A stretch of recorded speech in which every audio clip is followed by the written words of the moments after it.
जयराम ठाकुर के तबीयत में सुधार, सीने में दर्द की थी शिकायत, दिल्ली एम्स में जांच के लिए किया गया था भर्ती।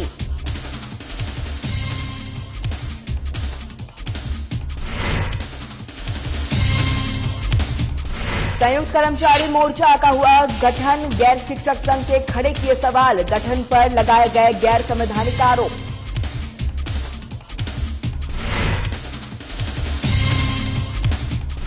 पेशेवर स्कीयर दल का पराशर दौरा, स्केनिंग का लिया जायजा, मौके पर विधायक जवाहर ठाकुर भी रहे मौजूद।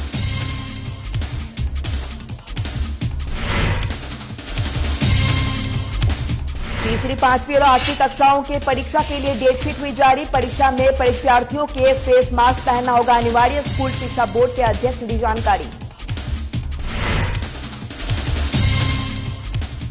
और रात में भी जगमगाएंगे ढालपुर में मैदान, सोलर लाइट लगाने का काम हुआ शुरू, मैदान में लगाई जाएंगी 145 सोलर लाइटें।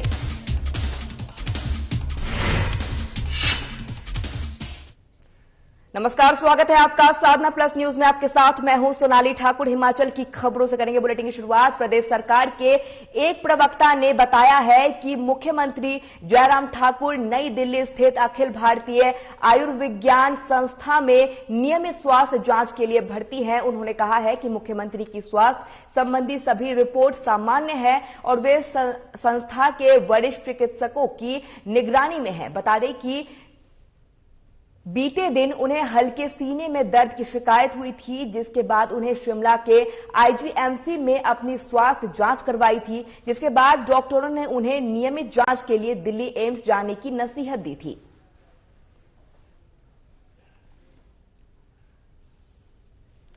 प्रदेश के गैर शिक्षक संघ शिक्षा निदेशालय इकाई और संयुक्त कर्मचारी मोर्चा के बीच गठन हुआ है। वहीं गैर शिक्षक संघ ने संयुक्त कर्मचारी मोर्चा के गठन पर सवाल खड़े किए हैं और इसे गैर संवैधानिक बताया है। गैर शिक्षक संघ शिक्षा निर्देशालय इकाई के महासचिव देवेंद्र चौहान ने कहा है कि प्रदेश में संवैधानिक तरीके से एनजीओ फेडरेशन का गठन हुआ है।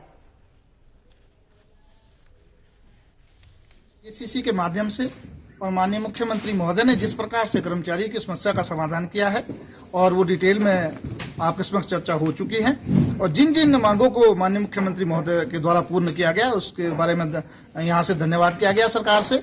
और इसके साथ ही जो कुछ समस्या कर्मचारियों की अभी कोई राइडर को लेके हैं, कोई अन्य समस्या है, वो आज सरकार से इस मंच से प्रेस वार्ता के माध्यम से उठाई गई।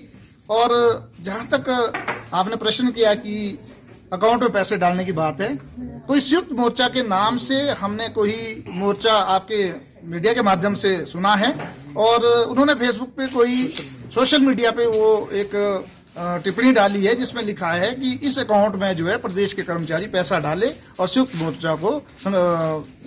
मोर्चा को जो है योगदान दे। तो हम इसका पुरजोर विरोध करते हैं। मनाली के पेशेवर स्कीयर दल ने शुक्रवार को मंडी के पराशर का दौरा कर वहां का स्केंड आपको बता दें कि जायजा लिया है। साथ ही इस दल ने पराशर और आसपास का पहाड़ियों के साइट का निरीक्षण भी किया है। साथ ही स्केटिंग ट्रायल भी की है। इस दौरान इस अवसर पर द्रंग के विधायक जवाहर ठाकुर भी स्कीयर दल के साथ मौजूद रहे हैं। जवाहर ठाकुर ने कहा है कि पराशर क्षेत्र में विंटर स्पोर्ट्स गतिविधियों के लिए पूरी तरह से उपयुक्त है और यहां पर पहाड़ियों और परिस्थितियों को स्केटिंग के लिए अनुकूल है। मंडी जिला के पराशर धार में आज हमने एक्सपर्टों को मनाली से बुलाकर स्की का हमने ट्रायल किया, जिसमें हमारी गुड़ानी धार और गंगानाल में ट्रायल बहुत सफल रहा है। और उसके बाद जो हमारे जो एक्सपर्ट आए उन्होंने कहा कि ये जो साइटें हैं बहुत इंटरनेशनल लेवल की साइट है और यहाँ पे स्की का और गतिविधियों का बहुत अच्छी संभावना है। और हमने पिछली बार भी इन्हीं स्थानों पे हमने पैराग्लाइडिंग का भी ट्रायल किया और उसके लिए हमने पर्यटन विभाग से इसकी मान्यता भी हमने ली है और आने वाले समय में हम पर्यटन की दृष्टि से यहाँ इन गतिविधियों को भी हम बढ़ावा दे रहे हैं। आज जवाहर ठाकुर जी ने जो दरंग से एमएलए है मंडी एरिया में, उन्होंने हमें ये पराशर लेक में बुलाया था सर्वे करने के लिए, स्कीइंग और विंटर स्पोर्ट्स पोटेंशियल देखने के लिए। तो मुझे ये कहते हुए बहुत खुशी हो रही है कि पराशर के लगते हुए नॉर्थ फेस स्लोप्स जिनका हमने आज सर्वे और स्कीइंग की, वो बिल्कुल परफेक्ट और बेहतरीन स्नो कंडीशन में थे।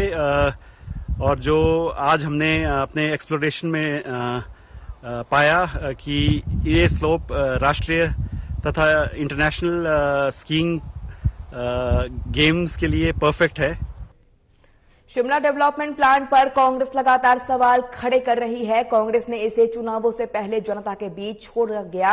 आपको बता दें कि शंगुफा बताया था और इस दौरान शहरी विकास मंत्री से कुछ सवाल किए गए हैं। वहीं कांग्रेस के वरिष्ठ प्रवक्ता नरेश चौहान ने कहा है कि शिमला डेवलपमेंट प्लान को जनता के सुझाव मांगे थे, इसके बाद ही सरकार को कैबिनेट में ले जाएंगे। प्लान को लेकर उन्होंने बड़े एक उपलब्धि के तौर पे अपने आप को प्रस्तुत किया कि सरकार की एक बहुत बड़ी उपलब्धि है कि हमने डेवलपमेंट प्लान शिमला के विकास के लिए तैयार किया है। तो हमारा कुछ कंसर्न है जो शिमला की जनता का भी है, वो भी जानना चाहते हैं कि इस डेवलपमेंट प्लान जो अभी फिलहाल लोगों के सजेशंस के लिए है या ऑब्जेक्शंस के लिए रखा है, उसके बाद इसको कैबिनेट में लेकर सरकार नोटिफाई करेगी। तो क्या उसके बाद ये ऑटोमेटिकली जो एनजीटी के आदेश थे 2017 के, उसका क्या स्टेटस रहेगा? क्या वो निरस्त हो जाएंगे खुद ही, या सरकार को और मंत्री जी को ये बताना चाहिए? लोगों के मन में शंका है, हमारे मन में भी है कि इसका स्टेटस क्या रहेगा नोटिफाई करने के बाद। हिमाचल प्रदेश मेडिकल एसोसिएशन अपनी मांगों को लेकर पेन डाउन, आपको बता दें कि स्ट्राइक जारी रखते हुए कहा है कि इस दौरान बीते कल एसोसिएशन के मुख्यमंत्री जयराम ठाकुर के साथ मांगों को लेकर वार्ता होनी थी, लेकिन मुख्यमंत्री के दिल्ली दौरे के चलते यह वार्ता नहीं हो पाई है। वहीं मेडिकल कॉलेज एसोसिएशन के सदस्य डॉक्टर विनय गुप्ता ने बताया है कि नए वेतनमान के कई तरह की विसंगतियां हैं, जिसे दूर करने की मांग मेडिकल एसोसिएशन द्वारा की जा रही है। 18 तारीख को माननीय मुख्यमंत्री जी ने वार्ता के लिए बुलाया था, मगर उनकी अचानक तबीयत खराब होने के लिए वो उन्हें दिल्ली जाना पड़ा। सबसे पहले तो मैं उनके जल्द स्वास्थ्य की कामना करता हूं और फिर जैसे ही वो दिल्ली से आते हैं उनसे वार्ता होगी। भी तो क्योंकि वार्ता अभी पिछले कल थी तो असफल तो नहीं हो नहीं पाई और अभी 2 दिन के लिए एक्सटेंड की है और उम्मीद है कि वो जल्दी ही उनसे सीएम साहब से बात हो पाएगी। जिला सिरमौर के अंतर्गत लाना भल्टा प्रत्येक गतिविधियों में पहले ही जिला स्तरीय, राज्य स्तरीय और राष्ट्र स्तरीय पुरस्कार प्राप्त कर चुकी है। आपको बता दें कि खंड स्तरीय महर्षि वाल्मीकि संपूर्ण स्वच्छता पुरस्कार 2020 से 21 के लिए ग्राम पंचायत लाना भल्टा के चयन की अधिसूचना जारी हुई है। मेरा नाम विमल कुमार है, मैं अध्यक्ष हूँ नवजीवन संस्था का। और हमारी ग्राम पंचायत लाना भल्टा ने स्वच्छता सर्वेक्षण में खंड स्तर पर अभी जो महर्षि वाल्मीकि संपूर्ण स्वच्छता पुरस्कार है उसमें प्रथम स्थान प्राप्त किया है। तो हम सब लोगों का यही प्रयास है कि हमारी संस्था और पंचायत मिलकर इस कार्य को कर रहे हैं और हमारा लक्ष्य रहेगा कि पहले भी हमारी पंचायत ने हिमाचल प्रदेश में राज्य स्तर पर प्रथम स्थान प्राप्त किया है और इस बार भी हमारा पूरा प्रयास रहेगा कि स्वच्छता के क्षेत्र में हमारी पंचायत हिमाचल प्रदेश स्तर पर प्रथम स्थान प्राप्त करे। धन्यवाद। मैं निशा तोमर, प्रधान ग्राम पंचायत लाना भल्टा। हमारी पंचायत ब्लॉक लेवल पर प्रथम आई है।